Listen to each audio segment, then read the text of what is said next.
We're back now with new details on the charges against the suspected intel leaker. Just got the criminal complaint here. And we're learning that he is charged with unauthorized retention and transmission of national defense information and unauthorized removal and retention of classified documents or material. And back with us is former U.S. Attorney Barbara McQuade. So those are the two charges stated on these documents, Barbara. What do these charges mean?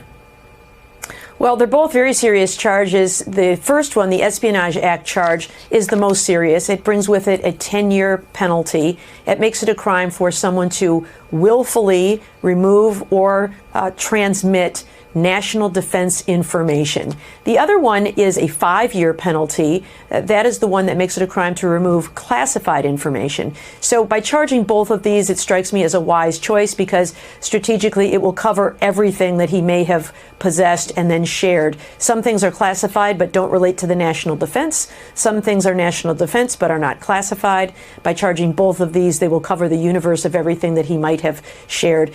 These are steep penalties, up to 15 years in prison for this. Of course, a judge doesn't have to sentence someone that high if there are mitigating factors, but no doubt this is a serious crime. So we're talking about potentially hundreds of documents, right, and other records that were shared online that we know of at least. So there's a significant amount of evidence we know prosecutors have right now. How difficult do you think it will be to prosecute this case?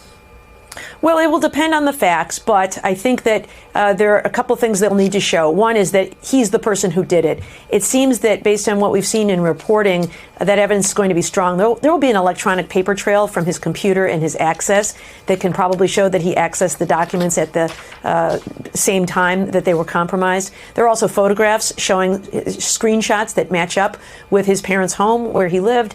And so I think proving that he's the one who did it sounds like it'll be fairly strong. The other is that the person willfully disclosed these things. Again, you'd have to show that he was indeed the one going by OG online and it wasn't some other person. But that seems like a link that will be provable, and that his disclosure was willful. That is, he knew it was illegal to do it.